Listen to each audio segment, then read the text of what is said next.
What's up, guys? Welcome to Daily Dose of Reddit. This is your host that just took a 2-week-long break, but you wouldn't know anything about that, Zach, and today's subreddit is r/ProRevenge. Alright, this story's called, Don't Want to Fix My IT Issue? Well, I think it's time for a new CTO, Certified Technical Officer, or Chief Technical Officer, right? I don't know. I just want to state that this IT issue is going to blow some people's freaking mind. The security flaw that this presented was nothing short of incredible, and the fact that we never had a major security breach is astounding. It truly is. The flaw, you may ask. Everyone in the entire company's password was the same password. Yes, folks, you read that right. Every single password to every single employee login was the same password. It was like this before I joined the company and for quite a few years after. Until,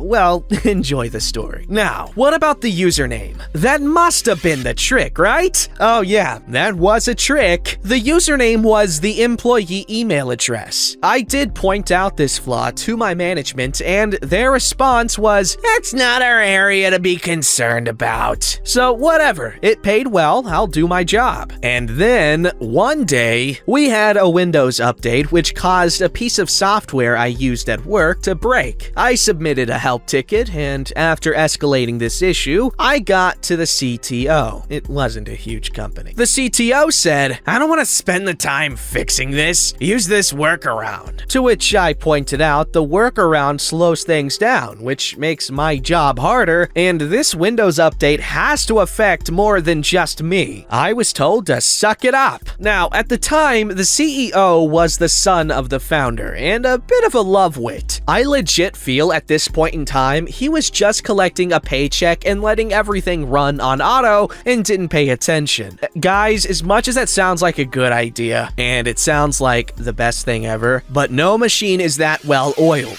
But I was mad at the CTO for brushing me off, so I penned an email to the CEO. It was a short email. I simply said, "I discovered a massive security flaw that could potentially expose us to huge liabilities. When would be a good time to discuss this?" The response? "What security flaw?" I decided to demonstrate the flaw. I picked 2 random salespeople. I didn't know them. I got their username and I logged into their systems. And I pulled 2 random customers' personal information. The kind of information that would have easily allowed me to commit identity fraud, pull out credit cards in their name, etc. All kinds of bad stuff. I emailed the CEO and I explained, "Anyone who knows the URL to log into our system can log into anyone's accounts, pull up customers' information, and everyone has the same password." To prove this, I logged into 2 employees' random accounts, and I pulled 2 different customers' profiles and I've attached them. One single disgruntled employee could screw us over. 25 minutes later, my phone rings. It was the CEO. He was very nice, very interested in how I did this. This guy isn't the sharpest knife in the drawer. And I pointed out the flaw in plain English, and the liability that it presents to him. I walked him through the process of hacking my own account, as he called it. I'd hate to call it hacking because it was so easy. Now it dawned on this CEO that this liability was huge. I pointed out again in our conversation, a single upset employee could destroy us. The fact that it hadn't happened already is nothing short of a miracle. Hold up, I'm gonna drink some apple juice real quick. I drank some apple juice. It's pretty good. I mean, not amazing. Apple juice isn't even that good. Unless it's like, okay, specific brands. The apple juice I got isn't that good. Okay, let's read. I get told they want me to present this to the executive team so they can discuss a solution. Honestly, the solution is frickin' obvious. So a day later, we have the conference call. It's the CEO, the CTO, the COO, the CFO, the company lawyer, the senior VP, etc. And on the call, I demonstrate the flaw and I lay out how I, as a person with very little IT background, is able to figure this out. It's incredible that we have this flaw. Everyone is in agreement that it is a huge issue, except the CTO. The CTO gets very upset with me, and he wants me fired fired for hacking the system. He says that per our employee handbook, what I did was a fireable offense. I point out that I'm not abusing this loophole and I'm only doing it to expose the flaw because I care about the company, and I think this is something that needs to be brought forward. I point out that a former disgruntled employee could log into an account and steal customers' personal information, and if that were traced back to us, the liability would be huge. I could tell our corporate attorney agreed with me and was shocked at what I was demonstrating. The CTO pointed out that former employees' usernames are disabled, to which I pointed out every employee username is their email address. It would be trivial for a former disgruntled employee to use a different employee email address that they remember to log in. And since everyone's password is the same, they don't even have to guess. The CTO points out that we would know who did it because of the IP address. I pointed out that VPNs are indeed a thing. The corporate attorney actually wasn't familiar with what VPNs do, and I explained it. And what shocked me is the whole time, the only person in the meeting who didn't agree this flaw needs to be changed was the CTO. The CEO made it clear that this issue would be fixed by the end of business that day, and there was no ifs, ands, or buts about it. The meeting ended. After the meeting, the CTO called me privately. He was pissed. I just exposed his incompetence because the system was his design. The decision for everyone to have the same password was his decision, and I know why he did it. He did it because he was freaking lazy. And I said to the CTO, "You're a crappy CTO. You shouldn't be in the position you are, and you're lazy. You should have found a better solution for my help ticket." He stops and asks, "So this is about your stupid help ticket?" I go, "Yes, it is." He laughs and says he's gonna have me fired, and I laugh and go, "I'm pretty sure someone is getting fired. I'm also super confident that's not going to be me." Well, sure enough, later that day, we got an email stating that everyone was to change their passwords to something unique. If everyone changed their password to something unique, we are back in square one. Idiot CEO.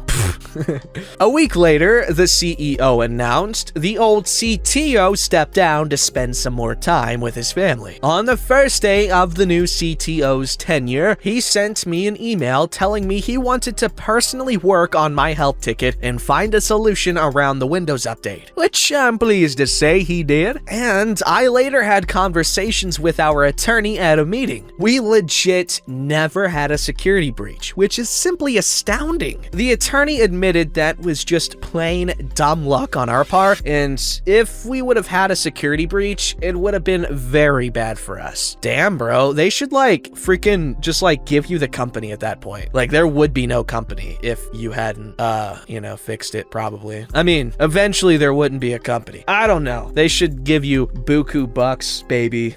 But anyway, the CTO thing, I get the dude. I get it. It's cool not having to do things. However, when it's someone else's liability, i.e. your company, you should probably not just... Honestly, he didn't even cut corners. He just avoided corners altogether. He's like, "The road's straight, guys. Just the road's straight. We're good." "What are you talking about, man? We've been driving on dirt for 3 hours. We missed our turn." He's like, "No, the road is straight. Everything's good. No turning." This guy would dig entire new straight roads if he wasn't lazy. All right, this story's called How I Got Our Translator Fired. I was working a job that had me operating in one of our offices overseas. We would have business expenses, and those receipts would be in the language of the country we were in, obviously. Those expenses were for things like printer ink, office equipment, cleaning services, marketing costs, all pretty standard stuff. Well, around this time, we got a new vice president over our region who worked out of a head office in LA. This vice president came up with this brilliant idea to hire a translator to translate all of the receipts to make sure we weren't sneaking in bullcrap. Fair enough. However, the issue that arose was that we had to send our expenses to the translator who would translate the receipt, then submit them for reimbursement. The problem was, this translator was a real Karen type. She would demand better scans of the receipts,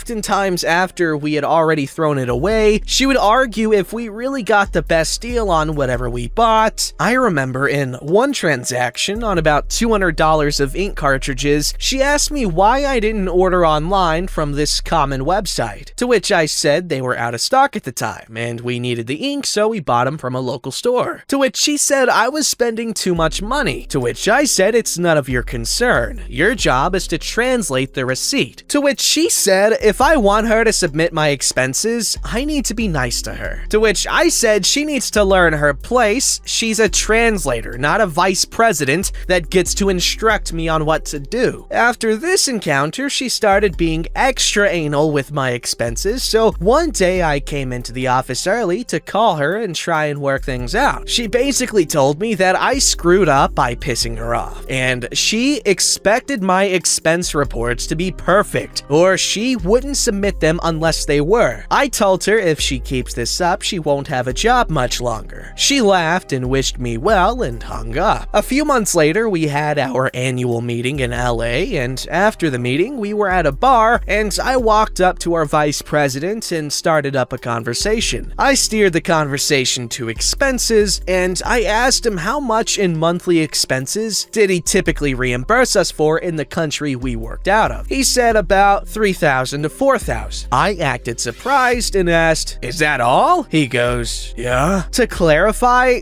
that $3,000 to $4,000 is the typical spend, and he says, yeah, it rarely gets above $4,000. So I ask him about how Karen, our translator, is doing. He says she's doing a good job, and I nod my head and I go, how much fraudulent expenses has she got? It's important to note, every employee that was submitting expenses was well paid. They'd be awfully stupid trying to skim some extra dollars via fraudulent expense reports. He goes, "What do you mean?" I said, "Well, I mean, you hired her to ensure that all the expenses you were reimbursing us for are legitimate, right? Her job is to translate them for you, correct?" He says it is, and I ask, so is it safe to presume you've done that to ensure people aren't submitting BS expenses? He says, "You could say that." I smile and ask, so how much in fraudulent expenses has she caught? He thinks for a moment and goes, I don't think she has caught any. So I ask, and how much do we pay her? He says it depends on her workload, but between $2,500 to $3,000 a month. I smile and ask, does it make sense to pay someone $3,000 a month to translate $3,000 in receipts? Well, she ensures we aren't getting fraudulent expenses. And I counter, well, you said she hasn't caught any in the last 9 months, and the expenses are always between $3,000 to $4,000, so as long as the expenses stay in that range, wouldn't it be safe to assume that the expenses are legitimate? And couldn't you bring on a translator on a contract basis if they get out of hand? He sees my point. And imagine the cost savings. We would probably save over $40,000 a year. That's a good chunk of change, isn't it? Vice President tried to defend his position, but she does a good job. And I counter, but you could frame this as you saved us $40,000 a year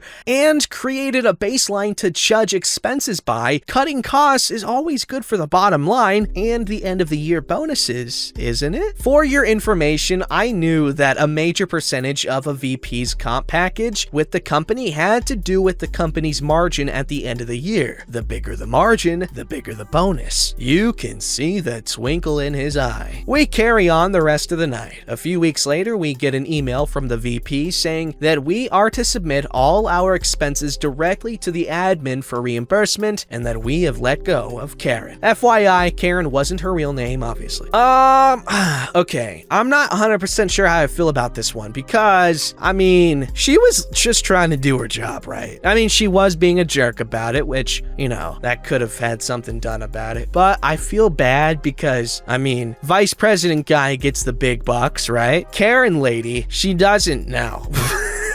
Just because she was being annoying, she lost her job. Now, I'm not sure, I don't 100% like this one. It feels a little bit icky if I'm being real, but I can't understand. Alright, this story's called Trying to Take Me Home? Better make sure I am who you think. Unsure if this counts as ProRevenge, but I like to think so, on behalf of catcalling victims everywhere. Ooh. Alright, so to understand the story, you have to understand a few things about me. I am a 19-year-old guy, bi, with a boyfriend. I'm often told I have a very feminine body. I've posted in the femboy sub here and there with positive response, but this is a throwaway and I'm not gonna link anything for privacy reasons. I was out on a date a few weeks ago with my boyfriend, who I'll refer to as Alex, 20. For storytelling's sake, I'll go by Liam. We had just finished a movie date and decided to roam the dark streets of nightly New York City afterwards, just to chat and spend time together, as we don't live together. It's important to note that I was dressed up, like a girl. I'm talking a crop top and skirt, plus some thigh highs. Come for me all you want, I like to feel pretty.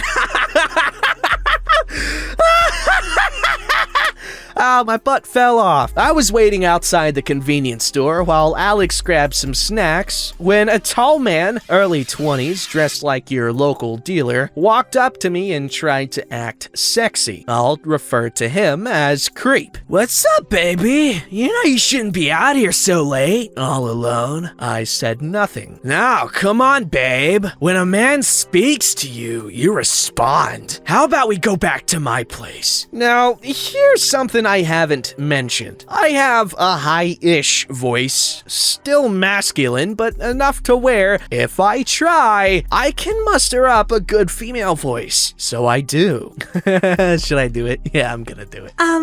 No, not interested. Come on, I don't bite. I just want to have a little fun. He got closer. I shook my head. At this point, Alex comes out with a bag of our snacks and notices the scene. "Everything all right, babe?" "Babe? What, you're with this loser? Come on, let me show you what a real man can do for you." He put his hand on my hip and Alex started to walk forward, but I signaled for him to stay back. I had a plan. I put my hand on Creep's, then wrapped his arm around me and cuddled into his chest. He smelled like cigarettes, disappointed parents, and failed dreams. I look up at him, still in my girl voice. "Oh, him? Don't mind him. If you want me." Then I switched to my normal voice. "Then you can have me." Immediately, he pushed me into Alex's arms and storms off, yelling obscenities mixed with a few homophobic slurs here and there, plus some transphobia tossed in for good measure. Me and Alex both go into hysterical laughter, nearly falling over each other. Once we calm down, he looks to me. "You're really a butthole. You gotta stop doing that to guys," he chuckled. Hey, they all approached me. Okay, first of all, don't be like Creep, alright? That's so creepy. I was creeped out. Do be like OP. That's really funny. Don't forget to like, subscribe, and hit that bell to never miss an episode.